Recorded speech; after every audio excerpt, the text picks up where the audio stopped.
les serpents. Auprès d'une rivière où des broussailles trempent, dans des chemins perdus, monticuleux et roux, on les voit se traîner aux abords de leurs trous, onduleux chapelet de vertèbres qui rampent. Oh, le serpent, le si fantastique animal qui surgit brusquement des feuilles ou des pierres, qui laisse couler de ses yeux sans paupières la lueur magnétique et féroce du mal. Car il a des regards aussi froids que des lames, qui tiennent en arrêt les moins épouvantés, car il pompe l'oiseau de ses yeux aimantés, et fait mourir de peur les crapauds et les femmes. Hideux comme la mort et beau comme Satan, dont il est le mystique et ténébreux emblème, son apparition rend toujours l'âme blême. C'est le fantôme auquel jamais on ne s'attend. Et tandis que suant le crime et le mystère, tout un perfide saint du monde végétal recèle inertement plus d'un venin fatal. Il est le charrieur des poisons de la terre. Le talus, le fossé, l'ornière, le buisson brillent de sa couleur étincelante et sourde, et la couleuvre agile et la vipère lourde allument dans la brande un tortueux frisson. Il en est dont la peau, comme dans les féeries, surprend l'œil ébloui par de tels chatoiements, qu'on dirait, à les voir allongés dormants, des rubans d'acier bleu lamés de pierreries.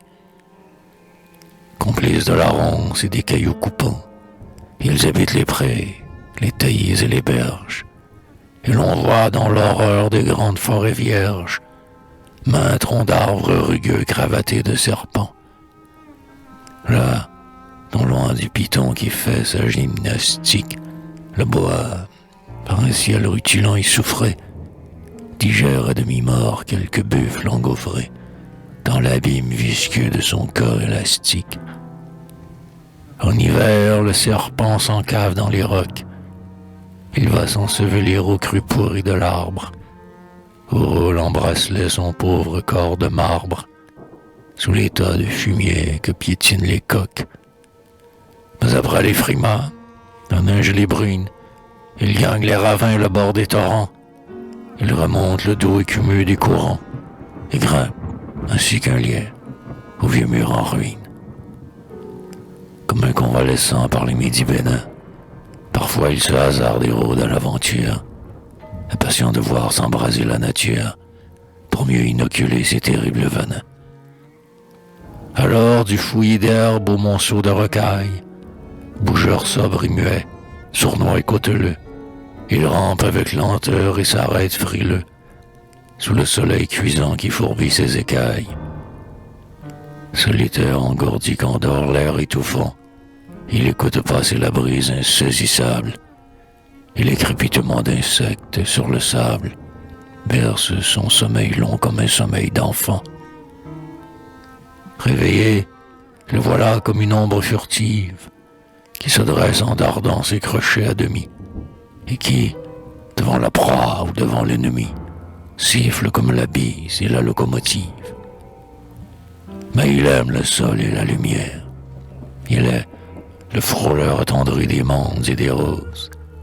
Sa colère se fond dans la douceur des choses, et cet empoisonneur est un buveur de lait. Aussi l'infortuné reptile mélomane, qui se tord sous le poids de sa damnation, m'inspire moins d'effroi que de compassion. J'aime se réprouver d'où le vertige émane. Et quand j'erre en scrutant le mystère de l'eau, qui frissonne et qui luit dans la pénombre terne, j'imagine souvent au fond d'une caverne les torpides amours du cobra Capello.